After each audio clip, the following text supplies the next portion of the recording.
बिस्मिल्लाहिर्रहमानिर्रहीम, अस्सलाम वालेकुम जी। मैं नजमुल बाजवा हूँ। नाज़रीन कराम, दो तीन बड़ी बड़ी खबरें हैं। एक तो ये है कि अहम तरीन जर्नैल को रोका गया है और उनको जाने से मना कर दिया गया है। उनके जाने का वक्त आ चुका था, लेकिन उनकी मुद्दत मुलाजमत में तोसी कर दी गई है। और ISI के ये अहम तरीन और सीनियर तरीन जर्नैल हैं जनरल नदीम अंजुम साहब, उनको उनकी मुद्दत मुलाजमत में तोसी की गई है। उमर सरफराज चीमा इस खबर को दे रहे हैं। इसके पीछे क्या वजह है, ये मैंने आपके सामने रखनी है। दूसरा यह है कि नवाज शरीफ साहब का जहाज उड़ने से पहले ही बड़ी गड़बड़ हो चुकी है, क्योंकि 3 दिन तक पहले कहानी कुछ और थी और 3 दिन बाद कहानी बिल्कुल तब्दील हो चुकी है। उसमें कैरेक्टर्स, किरदार नए शामिल हो गए हैं और जो स्क्रिप्ट राइटर है उसका जहन तब्दील हो चुका है। ये क्या मामला है, इसके बारे में मैंने आपके साथ जो है वो चीज़ें शेयर करनी है। और क्यों इमरान खान के लिए इतने मुश्किल हालात के अंदर भी जेल में बैठे हुए, जब वो सिस्टम से बिल्कुल आउट हैं, जब सिस्टम ने उनको बिल्कुल आउट करने की कोशिश की है, वो जेल में बैठे हुए हैं, ना उनकी तस्वीर चलती है, ना उनकी वीडियो चलती है, ना उनका पैगाम आता है। कैसे वो बंदा जो है वो जेल में बैठा हुआ भी सारे जो है ना वो मुकाबलों को जीतता चला जा रहा है। तो दो तीन चीज़ें हैं। सबसे पहले बात कर लेते हैं जिन जर्नैल साहब को रोका गया है, यानी कि जो ISI के सरबराह हैं जनरल नदीम अंजुम साहब। नदीम अंजुम साहब देखिए वो क्यों रुके हैं। सबसे बेसिक सवाल ये है, इसकी बेसिक वजह आपको ये जाननी होगी कि वो आए किन हालात में। आपको ये याद होगा कि इस्टेब्लिशमेंट के साथ इमरान खान का जो सबसे पहला फड्डा पड़ा था, सबसे पहली एक गड़बड़ की सिचुएशन शुरू हुई थी और बहुत सारे लोग कहते हैं कि उसके बाद ये असल खराबी हुई। वो असल में DGI की तब्दीली थी। जनरल नदीम अंजुम से पहले जो है वो जनरल फैज़ हमीद DGI थे। तब तक जो है ना वो 1 पेज भी था, सारी चीज़ें बड़ी ज़बरदस्त थी। तो जब उनकी तब्दीली का वक्त आया, और वो एक पूरी लंबी कहानी है कि उन्हें क्यों तब्दील करना पड़ा, लेकिन जब उनकी तब्दीली का वक्त आया तो इमरान खान ये कहते थे कि कम अज़ कम, चूँकि अफगानिस्तान वाला मामला चल रहा है, तो सर्दियों तक जो है ना वो DGI जो है ना वो यही रहने चाहिए। लेकिन आपको पता है कि जनरल बाजवा, वो रेस्ट इज़ द हिस्ट्री, कि जिस तरह से वो इमरान खान और जनरल बाजवा के दरमियान जो है ना वो खलीज पैदा हुई। खैर, जब जनरल नदीम अंजुम आ गए, उसके बाद से चीज़ें जो है वो बिल्कुल फिर जो है वो थोड़ी तब्दील होना शुरू हुई। और आपको पता है कि उसके बाद पाकिस्तान तहरीक इंसाफ की गवर्नमेंट भी चली गई। और मैं ये नहीं कह रहा हूँ कि उसकी वजह जनरल नदीम अंजुम थे, लेकिन इस्टेब्लिशमेंट और जो इमरान खान के दरमियान एक खला आया, उसकी वजह यही थी कि पोस्टिंग के ऊपर जो है ना वो थोड़ी सी गड़बड़ हुई थी। खैर, उसके बाद गवर्नमेंट चली गई, PDM की गवर्नमेंट बन गई और बहुत सारी चीज़ें जिस तरह से होनी चाहिए थी, यानी कि मुल्क जो है वो थोड़ा बेहतरी की तरफ जाना चाहिए था, क्योंकि दोस्त मुल्कों की नाराज़गी की बात की जाती थी, अमेरिका की नाराज़गी की बात की जाती थी। तो अब गवर्नमेंट जो है ना वो बिल्कुल तब्दील हो चुकी थी, इमरान खान जा चुके थे, तो चीज़ें बेहतर होनी चाहिए थी। लेकिन हुआ उससे उलट। नाज़रीन, चीज़ें बिल्कुल उलट हो गई, खराब से खराब होती चली गई। मीनवाइल आपको पता है कि अशरफ शरीफ की शहादत का वाक़या हो, या बहुत सारी ऐसी चीज़ें हुई जिसकी वजह से जो है ना वो बहुत ही काम खराब हो गया। अब जनरल नदीम अंजुम, जिनके बारे में कहा जाता है कि वो उन्होंने इससे पहले बड़ा ही एक शानदार करियर जो है उनका था, और आखिरी ये पोस्टिंग की वजह से मतलब उन्होंने फिर प्रेस कॉन्फ्रेंसेस और ये वो सारा कुछ आपको ऑलरेडी पता है। तो जनरल नदीम अंजुम जो है वो बिल्कुल कभी भी नहीं ये चाहते थे कि इस सूरत हाल के अंदर पाकिस्तान को जो है ना वो छोड़ के जाया जाए, या जो उनकी अहम तरीन जिम्मेदारी थी उसको एक ऐसे मौके के ऊपर छोड़कर जाया जाए जब सूरत हाल इस कदर जो है ना वो गड़बड़ हो। इसलिए पिछले कुछ अरसे से ये बातें चल रही थी, ये चामगोइयाँ चल रही थी कि जनरल नदीम अंजुम को जो है वो दोबारा से एक तोसी दे दी जाएगी। और अभी जो है ना वो फर्दर ऑर्डर्स उमर सरफराज चीमा ये कह रहे हैं, उमर सरफराज चीमा नहीं, उमर सरफराज चीमा तो आपको पता है वो पाकिस्तान तहरीक इंसाफ के रहनुमा। मैं उमर चीमा की बात कर रहा हूँ। उमर चीमा जर्नलिस्ट हैं, उमर चीमा की मैं बात कर रहा हूँ। उनकी जानिब से ये जो है वो स्टोरी दी गई है कि अब जो है वो जनरल साहब की मुद्दत मुलाजमत में तोसी कर दी गई है। सो मुझे लगता है कि इसकी वजह यही होगी कि पाकिस्तान के हालात थोड़े बेहतर हों, चीज़ें अब बहुत सारी शुरू हो चुकी हैं, तो थोड़ी सी बेहतरी होती है, तो फिर जनरल साहब जो है वो रिटायरमेंट भी होंगे और उनकी लेगेसी भी होगी, और इस वजह से ये फैसला जो है ना वो लिया गया होगा। लेकिन नाज़रीन कराम, दूसरी जानिब आप देखें तो चीज़ें जो है वो नवाज शरीफ साहब के लिए गड़बड़ हैं।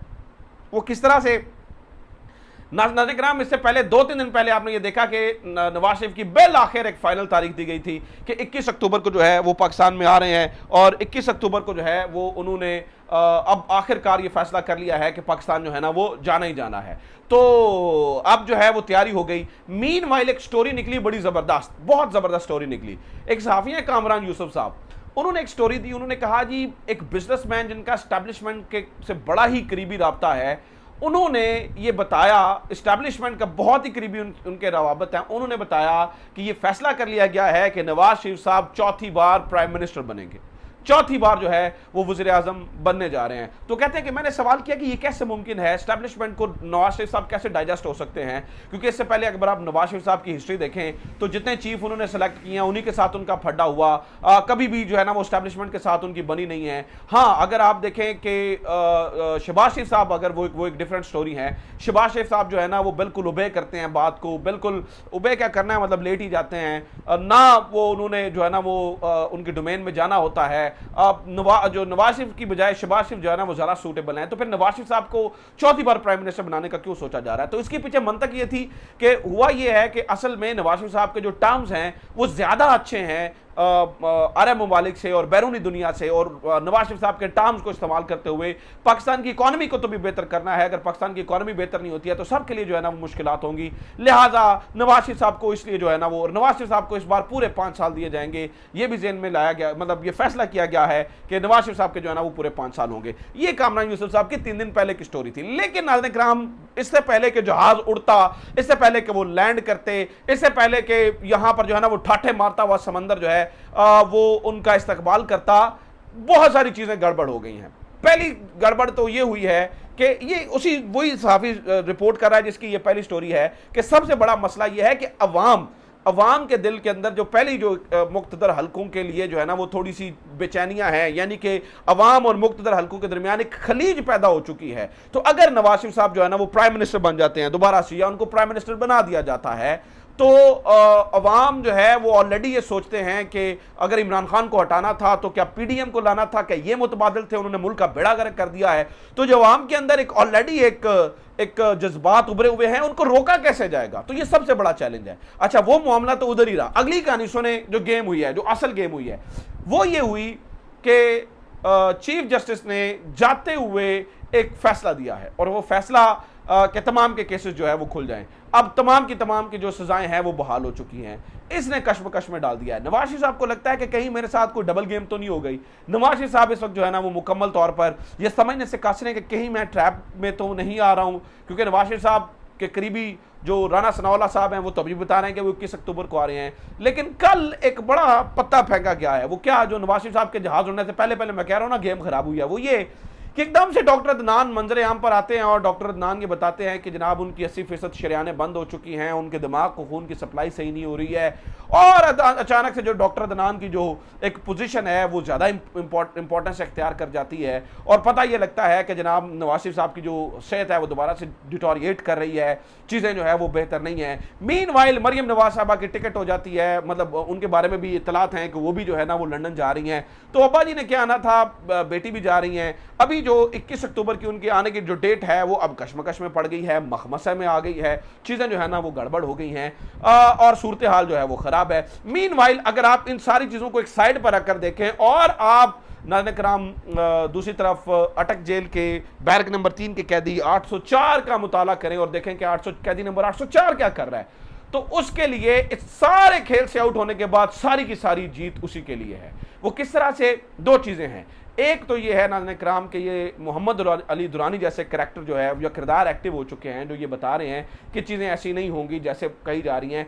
माइनस इमरान खान जो है ना वो बहुत मुश्किल हो चुका है। अगर नवाज शरीफ साहब जो है ना वो मैदान में आते हैं तो इमरान खान को भी मैदान में आना होगा। इसके अलावा सूरत हाल जो है ना वो ख़राब है। और फिर आपको पता है कि नून लीग के करीबी सहाफ़ी ये कह रहे हैं कि भाईजान, और मियाँ साहब ग्वाल मंडी वाले हल्के से भी खड़े हुए ना, तो ग्वाल मंडी वाले हल्के से भी इनकी जमानत जब्त हो जाएगी। ठीक है, ये तो राना साहब कह रहे हैं ना 10 लाख लोग उनका इस्तकबाल करेंगे, 10 लाख लोग उनका इस्तकबाल करेंगे। ये सारी की सारी कहानियां हैं, ये सारी की सारी फिल्में हैं, ये सारी की सारी जो है ना वो ड्रामेबाजियां हैं। तो गड़बड़ से गड़बड़ है। At the end of the day, in a nutshell, अगर आप चीज़ों को कैलकुलेट करके देखें, पॉइंट्स को मिलाकर देखें, तो आपको एक ही बंदा इस पूरी सिनेरियो में जीता हुआ नजर आ रहा है, इमरान खान। क्योंकि अगर नवाज शरीफ को प्राइम मिनिस्टर बनाना भी है तो फिर इमरान खान का क्या करना है, 70% लोगों का क्या करना है, इलेक्शंस का क्या करना है? क्या इलेक्शंस के अलावा ही नवाज शरीफ साहब की ताजपोशी तो नहीं की जानी है ना, ताजपोशी तो नहीं हो सकती है। तो ये सारी चीजें हैं। इसके अलावा नाज़रीन दो बड़ी मजेदार और स्टोरीज मेरे पास हैं, एक पेट्रोल की और एक जो है ना वो मीडिया की रेटिंग्स कर रही हैं। ये एक बड़ी मजेदार स्टोरी है, ये मैं आपके साथ अगली वीडियो में शेयर करूंगा। अपना ख्याल रखिए, खुदा हाफिज़, पाकिस्तान जिंदाबाद।